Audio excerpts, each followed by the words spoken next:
Happy Monday, everybody. Hope everybody had a wonderful weekend. I worked all weekend, but that's all right. Today is my Friday. After I get this one in the books, I'll get off for a few days. Say hi to Rosie. So, what was I talking about? Oh, some things I've noticed and read about over the weekend. Uh, let's see. I've got notes. Looks like the Speaker of the House and Potato Head's administration has agreed on the framework for a $1.66 trillion budget, while our national debt just passed $34 trillion last week.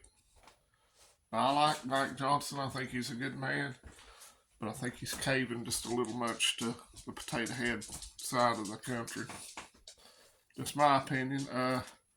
This budget includes $860 billion for defense, $777 billion for non-defense, if I'm getting my numbers right. Funding for Ukraine and Israel is not part of that budget, so that will be extra. And I'm just curious to see how much is for securing the border. I would say not much. We spent well over $100 billion to Ukraine for their sacred border.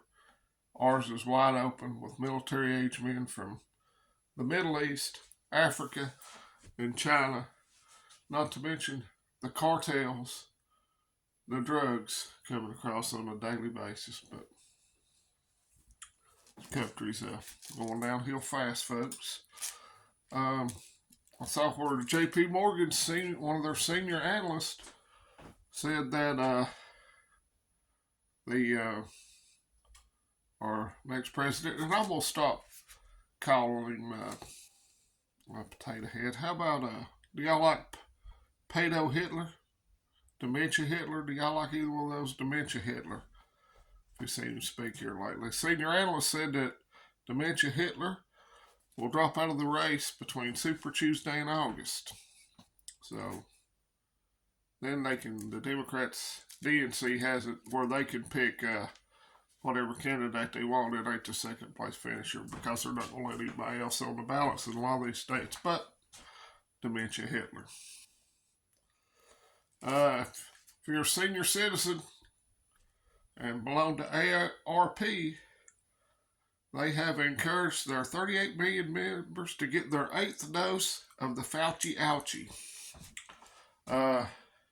So nothing says like a jabberoonie that don't work. Just keep taking it till it does. You know what the definition of insanity is? Doing the same thing over and over and expecting a different outcome. So good luck with that. Looks like we're going to have COOF forever. Just like their forever wars they like. Nothing goes away in this country.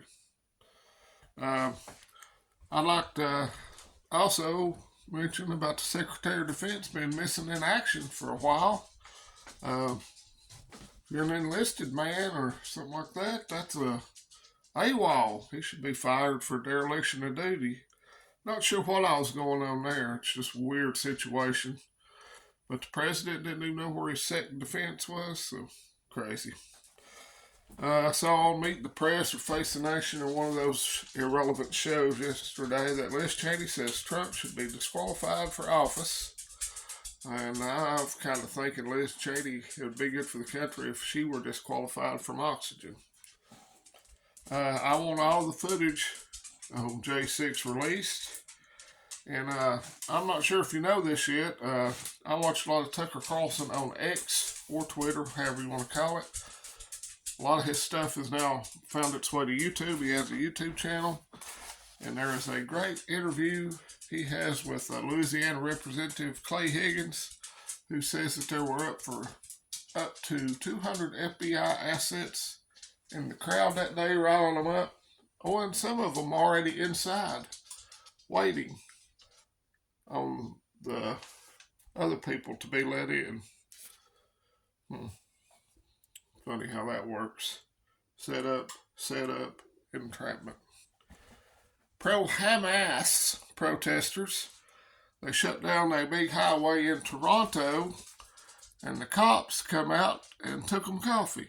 Now, you remember when the Canadian truck drivers were protesting, I bet they didn't get no coffee brought to them. They got their lives ruined.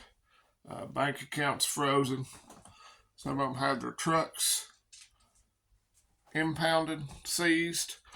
So you could do this stuff and be an ass. Well, the truckers won't be an ass, but if you want to protest, if you're on the right team, you can get by with a whole lot more stuff. They also shut down a highway in Seattle for hours, causing a 6 mile backup of traffic. And they shut down traffic in Los Angeles yesterday. And not only did they do that, that wasn't good enough. They went and desecrated the LA National Cemetery.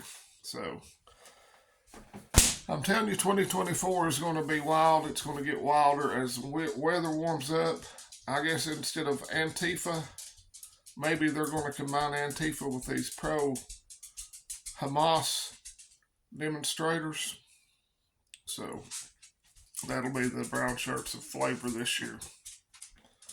So just keep when you're out and about, keep your head on a swivel. Crime is increasing. I don't know if y'all saw the video of that guy getting knocked in over the railroad subway platform, off the subway platform, and then immediately killed by a homeless criminal. So just be aware of your surroundings. Use your head. Be smart. If you're out and about, don't be mesmerized by your cell phone all the time. Have situational awareness the best you can. And just keep doing the things you're doing. Keep prepping. Keep putting food, water, medicine, first aid, and self-defense supplies back as you can afford to, because things aren't looking up. I wish I could come on here and give you a cheerful update, but the world's going to hell in a handbasket, in my opinion. And you can have your opinion about it too. Somebody made a comment, and it was a really good comment, that usually when we swing way to the left, we come back and go way to the right. And that's usually the case. And I would believe that. Let me get this out here. If I believe we can count on a fair, the thing in November, but I'm not faithful that's going to happen. So anyhow, y'all have a great start to your week. Let's go Brandon. Let's go Vols. FJB. Dementia Hitler. And I stole that from somebody's channel. And don't be scared. Be prepared. And close the damn border. Adios, friends and neighbors.